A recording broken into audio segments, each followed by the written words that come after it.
Salut tout le monde, c'est Sacha, j'espère que vous allez bien. Aujourd'hui on est à Monaco pour le second épisode de What's in My Locker. Et aujourd'hui on est avec Eli Okobo. Ça va quoi? Tranquille.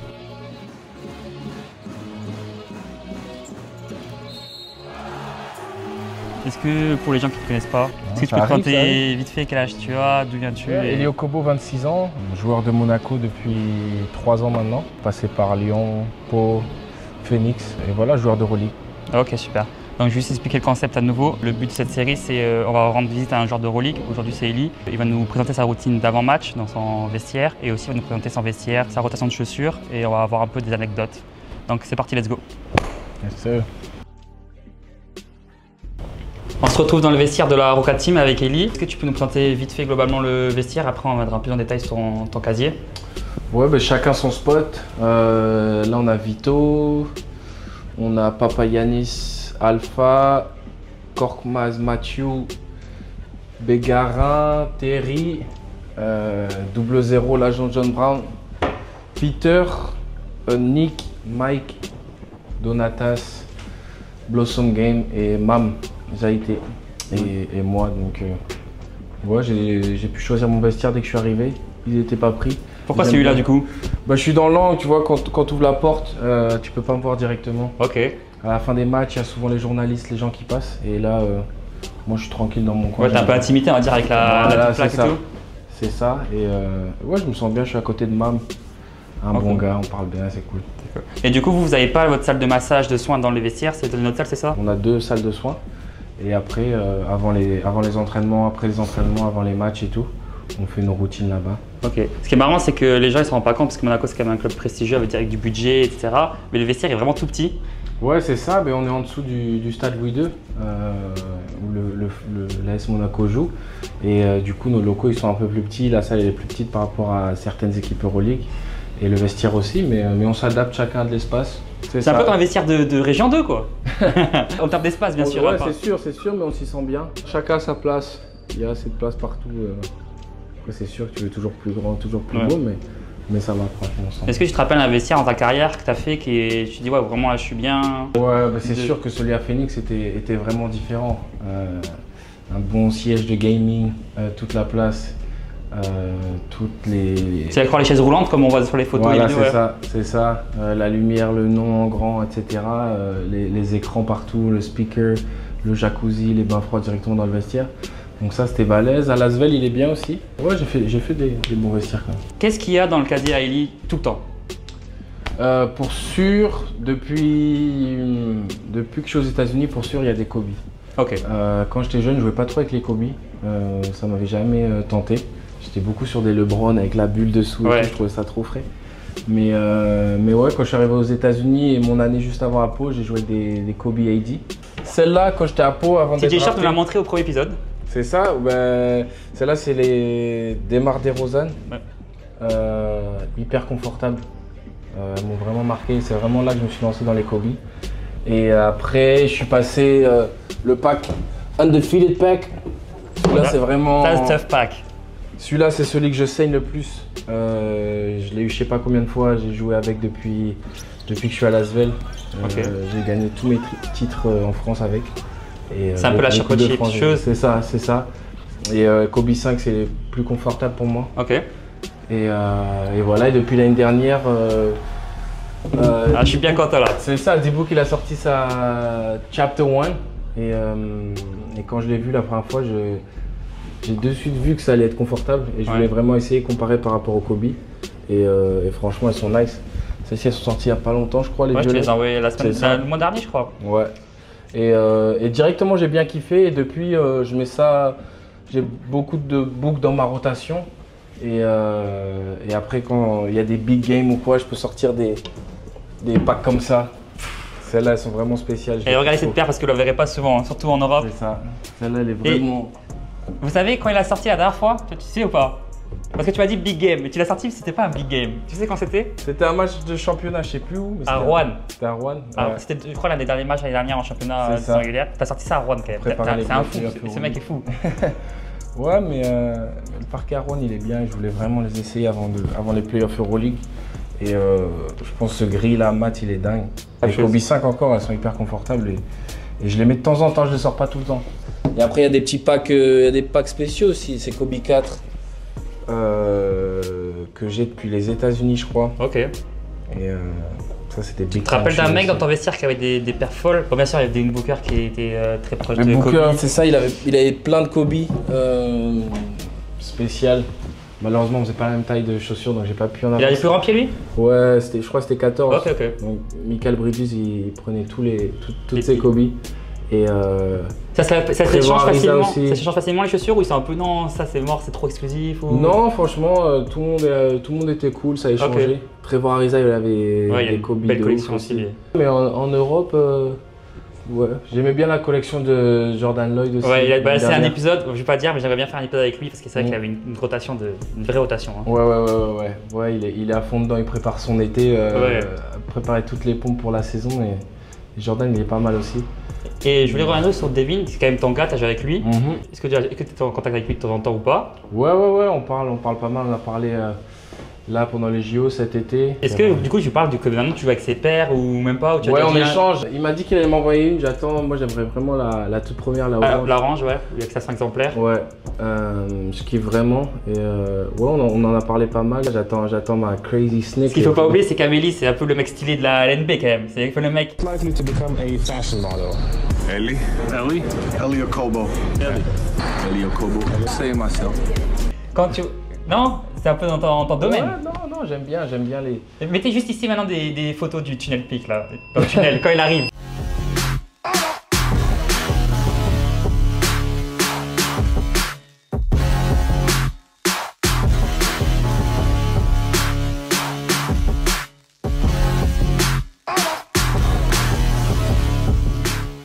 Hein?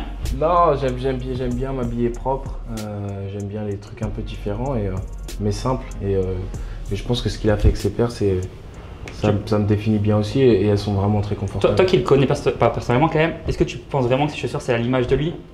Ouais, il est très simple, il aime bien ce côté un peu SB, skateboard et tout et cette paire, c'est à la limite où tu peux la mettre sur le off the court, tu vois, tu mets un petit pantalon et tout et je pense que c'est ce qu'il a voulu faire et ouais non, ça le définit vraiment bien et ça change vraiment des sneakers des Paul George, de KD, Ja Morant. C'est vrai que c'est une silhouette que beaucoup de gens ont critiqué par rapport au niveau du lifestyle, mais au final il y a beaucoup de joueurs maintenant qui la portent et qu'au final ils sont très bien dedans. Et... Ouais, ils sont très bien. Donc là en ce moment je suis vraiment sur des Kobe 5 et des Book. Ouais. Ok. Est-ce que tu as une paire quand tu étais enfant, quand tu jouais, quand tu étais en Benjamin, minime, tu as toujours voulu avoir et est-ce que tu l'as eu cette paire? Ouais, c'était la Jordan 11. Ok. Bread. Ok. La montante. J'étais dingue quand j'avais vu cette paire la première fois sur Michael Jordan. Et mes parents me l'avaient offert quand j'étais petit. Ok. Et je me souviens la première nuit, j'ai dormi avec. Et carrément. Ouais, j'étais dingue de cette paire. Et je jouais avec tout le temps, je les mettais tout le temps au pied pour aller à l'école et tout. Donc tu faisais on the court et off the court? Ouais. Non, cette paire, elle était... C'était incroyable. Et après, je l'ai eu à nouveau quand je suis arrivé en cadet. Okay. Donc j'ai joué avec. Et après, quand je suis arrivé à Pau, il y a différents coloris de Jordan 11 qui sont sortis. Et j'ai joué un peu, il y avait la Christmas, la toute rouge, la Low Concorde, je crois aussi. Et non, c'était vraiment quand j'étais petit, c'était la Jordan 11. Okay. Est-ce que tu as une paire qui t'a marqué, tu as une histoire avec par rapport à ça? Moi, je pense que c'est vraiment ce pack. Ce pack, depuis que je suis rentré des États-Unis. Maillot blanc, je mets celle-là. Maillot noir, je mets celle-là. Ouais, j'ai gagné mon premier titre avec Lasvel contre Monaco. Avec ce pack, ma première année à Monaco, j'ai gagné la Coupe de France, le titre avec. Et on est allé en Playoff Euroleague et au Final Four. L'année dernière, on a gagné le titre. Bon, j'avais ces noirs-là, j'étais passé sur les books, mais elles sont toujours utiles et je me sens vraiment bien. Ouais, c'est la paire où tu as le plus de storytelling avec quoi. Ouais. Du coup, Eli, est-ce que tu peux nous faire ton top 5 des paires de ta rotation actuelle? En 5, je pense que je vais mettre celles-ci, les books. Prends-les, montre. Blanc, ce petit détail sur le swoosh. Elles sont clean, elles, hein, franchement. Elles sont clean, ouais. Tu mets ça avec un maillot blanc, chaussettes bien blanches. Et après, tu cooks ça. Hein. Donc, celle-là en 5. Je pense en 4, je vais mettre celles-ci, les Haven, les Book One. Le noir, ça passe avec tout. Pour moi, chaussettes blanches, chaussettes noires, ça change rien, c'est frais. En 3, je vais mettre une de mes paires undefeated. Celle-ci, juste parce que tout ce que j'ai gagné avec et ouais, c'est storytelling, tu vois. Donc celle-ci en 3. En 2, sûrement celle-ci, parce qu'elle est big time des Kobe. Je crois que c'est les Final MVP de 2010, je crois, ou 2009. C'est quand la dernière fois que tu les as mises, elles? Je pense que c'était il y a 2 saisons. 2 saisons. Ma première saison à Monaco sur un match. C'est vrai que j'ai pas envie de la mettre souvent, elle est tellement spéciale. Ouais, tellement rare. Donc celle-là, top 2, et mon top 1, je pense que c'est la Fate Black Pack à Kobe 5. Ce gris-là, Magnifique. il y a quelque chose. Et puis tu vois, tu mets ça au pied, les gens disent mais c'est quoi ça? Non, ouais, la paire, justement, elle est minimaliste, tu vois ce que je veux dire? Exactement. Et les gens qui connaissent pas, ils disent ouais, c'est quoi cette paire, quoi? C'est ça. Vraiment. Celle-là, c'est top 1 for sure. Voilà mon top 5. Autre que chaussures, qu'est-ce que tu as dans ton casier qui est tout le temps important? Autre que les chaussures, c'est ta. Dans mon casier. C'est un Rolex?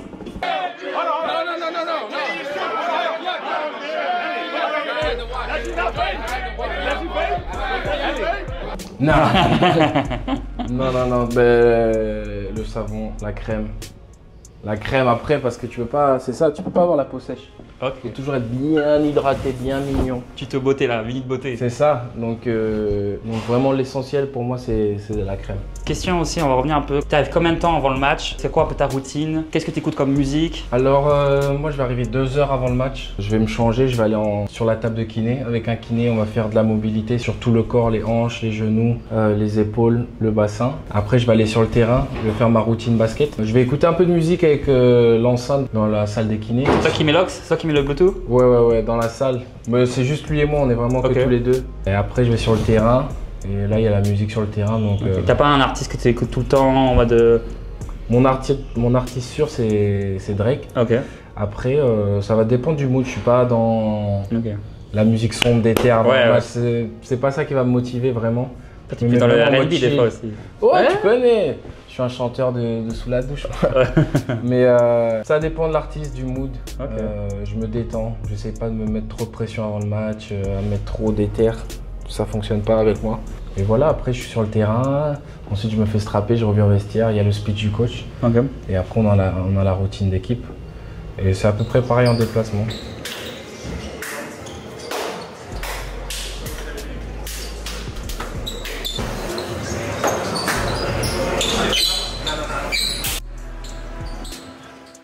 Tout est carré, ouais, carré. Minuté. Il n'y a pas de passe à l'imprévu sans ce. Non, jamais, impossible. On va revenir un peu sur les chaussures. Une question qui intéresse beaucoup de gens. Avec combien de chaussures tu joues l'année? En comptant l'entraînement et les matchs. Tu penses que tu as une rotation de combien de paires? Ah là, il y en a 2, 4, 6, 8. Ouais, il y en a 10 là.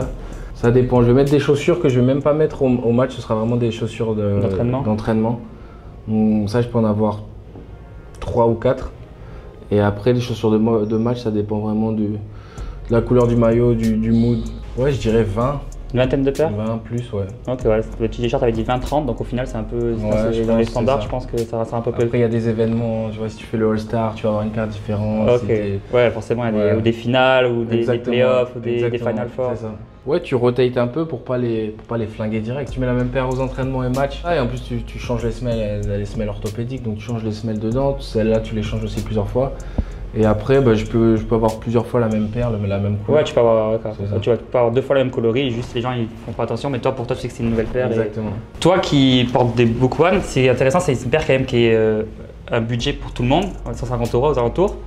Est-ce que tu peux dire pourquoi aux gens les points forts du coup de la Book One pour une paire qui est pas accessible à tout le monde et qui est toujours en stock carrément? T'as vraiment l'impression d'être dans un nuage quand tu joues avec. Elle est plutôt stable, mais tu sens vraiment tes appuis dedans. Si tu as des moves, des changements de direction, tu es vraiment à l'aise. Elle n'est pas trop basse ni trop haute. Moi personnellement, je trouve qu'ici il y a de la place pour les pieds, ouais, c'est large. Donc c'est vraiment hyper confortable en fait. En plus, c'est quand même un joueur qui a des grands changements d'appui, qui ouais, c'est ça, tu regardes son game, il a un bon footwork. Même toi, au final, c'est pour ça que. Ouais, c'est ça. Et je pense que ouais, les Book One, les Kobe, c'est vraiment. Pour toi, un poste 1, un poste 2, forcément, il doit avoir une Kobe, une boucle dans ses rotations. Je pense, ouais. Pour ma part, personnellement. Ouais, personnellement, mais chacun son game, chacun son. Mais je pense, oui. Ouais. Ok, d'accord. Au moins, vous savez, si vous voulez acheter des Book One, vous avez le conseil de Monsieur Eli Okobo. Ok, du coup, merci Eli pour les informations par rapport au vestiaire. Ouais. J'espère que vous avez apprécié. Mais avant de se quitter, j'ai un petit cadeau pour toi. Ok. Nice. Qu'est-ce qu'on a là-dedans? Laisse-moi décaler ces belles paires là aussi. Là. Des bottes.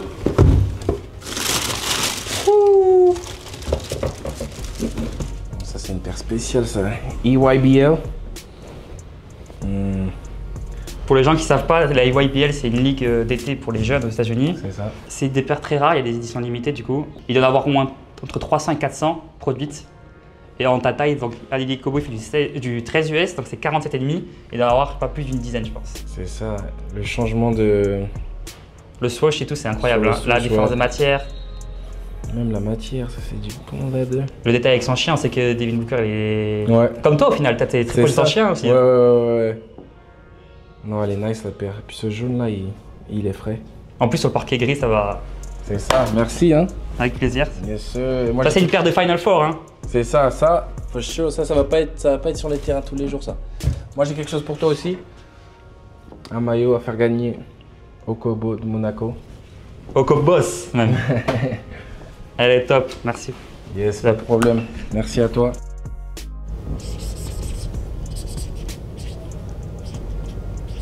C'était What's in My Locker, épisode 2 avec Eli Okobo. That's a wrap.